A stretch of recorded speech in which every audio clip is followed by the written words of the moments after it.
Romania, a nation of 20 million people, is located on the western shore of the Black Sea coast, north of the Danube River, and is dominated by the vast Carpathian mountain range. Romanians speak a Latin-based language, related to modern-day Spanish, Italian, Portuguese, and French.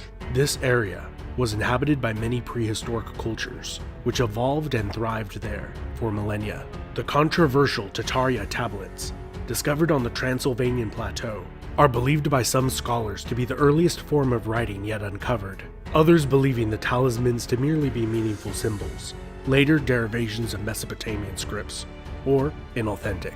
During the Bronze to early Iron Age, it is widely hypothesized that these indigenous cultures merged with Indo-European-speaking newcomers, who developed into the closely related Getae, Dacians, and Thracians, who were renowned throughout the Greek world for their fighting prowess, and were highly prized as mercenaries. Although the Getae and the Dacians shared the same language and had similar religious customs compared to those of the Thracians to the south, they were not united, being split up into dozens of rival tribes. This changed after incursions from the Scythians and Celtic tribes, who seem to have likely dominated the Carpathian region for a short while, before being driven out. Larger and larger coalitions of tribes formed, until Burebista united them all into a single powerful kingdom, which conquered the Greek colonies along the Black Sea coast. During the Roman Civil War, Burebista allied with Pompey Magnus against the victorious Julius Caesar, who planned a campaign against this large threatening state on its northern border. This war would never come to pass, as Caesar and then Burebista both fell prey to the assassin's dagger in the same year. As with the Roman senators, the Dacian aristocracy feared their traditional privileges were threatened by a powerful autocrat consolidating too much power. For several generations, Dacia would fragment into 4 and then 5 different kingdoms, based on shifting tribal alliances. Dacia would once again become a threat to Rome when united under Decebalus. During the particularly inept reign of the Emperor Domitian, the Dacians successfully invaded the Roman province of Moesia. During the ensuing war, the Romans beat back the Dacians across the Danube, only to suffer a disastrous defeat while pursuing them, and agreed to a humiliating treaty where Rome paid Dacia 8 million sesterces every year. In return, Dacia accepted the status of being a Roman client kingdom. After a few years of respite, the Roman Emperor Trajan would wage 2 wars against Decebalus.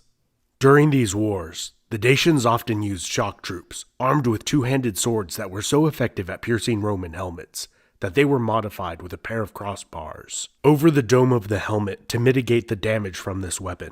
However, the full might of the Roman Empire, combined with a competent emperor focused on Dacia, was too much. Decebalus took his own life while being pursued, rather than being captured and paraded through the streets of Rome, ending the decades-long Dacian threat. Tens of thousands of Dacians were enslaved and taken to other parts of the empire, while the new Roman province was heavily colonized, especially with Roman military veterans, as had been done with Spain generations before. Although the Dacian heartland had been taken, there were free Dacians on the outskirts of the province, allied with Sarmatian and other northern tribes, that raided and attempted to retake the province for decades. This vulnerable province was the focus of intense Latinization. Of the many inscriptions of names found dating to Roman Dacia, a very high proportion are Latin. After 168 years, the Romans withdrew their legions south of the Danube River. The Germanic Visigoth tribe moved south to dominate the area afterwards. The Roman Emperor Constantine built a bridge across the Danube and re-established the Roman province of Dacia for a short time, earning himself the title Dacius Maximus. After the Romans withdrew yet again, the Goths, and then a new tribe of uncertain origin, the Gepids, established themselves as rulers of the region north of the lower Danube River. The Gepids allied with Attila the Hun during his conquests, and after the disintegration of that short-lived empire, they established themselves as the premier power in the region, receiving tribute of 100 pounds of gold each year from the Romans. The Gepid kingdom came to an end after invasions from Romans, Lombards, and Avars, a force of 20,000 horsemen, likely related to Turkic peoples of the steppe. Initially allied with the Eastern Romans, they then terrorized the empire, taking over 200,000 captives. They were allied with migrating tribes of Slavs and Bulgars, who intermingled with and gradually replaced the Avars in a more established state. For hundreds of years, the First Bulgarian Empire came to dominate the entire region.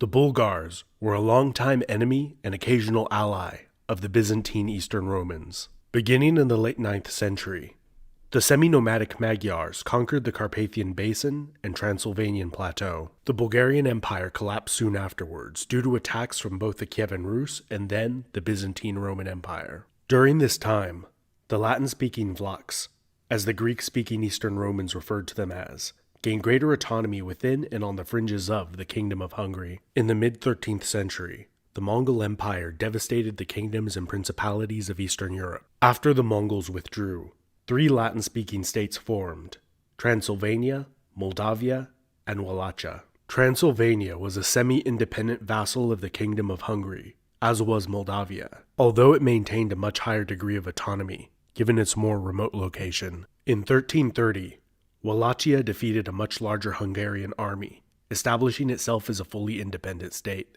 This independence would last for less than 100 years. Wallachia allied with Hungary against an even greater foe, the Ottoman Turks, and after repeated campaigns, they became an Ottoman vassal in 1417, paying a large yearly tribute in exchange for retaining independent rule. During the turbulent time that followed in Wallachia, they fought against themselves as often as they rebelled against the Turks, which was often, usually triggered by failure to pay the yearly tribute, most notably under Vlad Tepes, also known as Vlad the Impaler or Vlad Dracula. He became renowned throughout Europe not only for the devastating defeats he dealt the Ottoman Empire, but also for his legendary cruelty, which hundreds of years later would inspire the fictional character Dracula. During the long reign of Vlad's contemporary, Stefan the Great of Moldavia, that state reached the height of its power, influence, and independence. One of the greatest military commanders of his day, he won 48 of 50 battles, and defeated larger armies of Polish, Ottoman, and Hungarians. However, after his death, Moldavia, as well as Wallachia, Transylvania, and Hungary, fell under increased Ottoman influence and control. However, the relationship between the Ottoman Empire and these client states was extremely complex and frequently changed. Often near-complete autonomy was granted in exchange for tribute payments of gold and men to fill the ranks of the Ottoman army. During the reign of Michael the Brave, a large unified, fully independent native state was established on both sides of the Carpathian Mountains for the first time since Decebalus had ruled Dacia. This state was short-lived, as Michael the Brave was assassinated, and the Ottomans gained control again a few years later. Hungary regained its lost territory, and Transylvania once again became a Hungarian vassal state. The Russian and Ottoman empires fought many wars, often involving this region.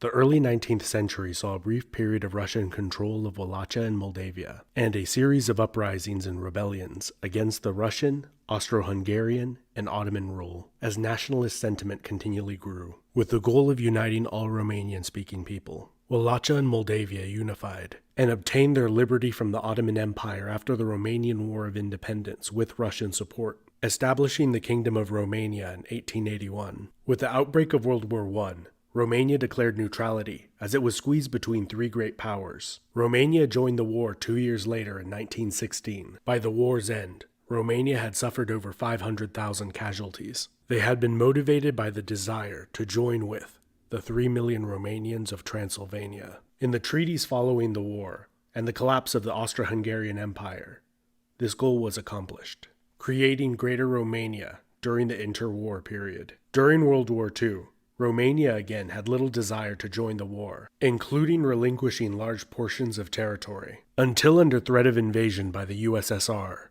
Romania joined the Allied cause. After the war, the Socialist Republic of Romania was established, with the Communist Party forcing the king to abdicate the throne and abolish the monarchy. For 24 years, Nicolae Ceausescu governed the state, maintaining close ties with the Soviet Union, until the Romanian Revolution of 1989, which led to his capture and execution. In 1991, a new constitution was drafted, with a free market economy, establishing the modern state of Romania.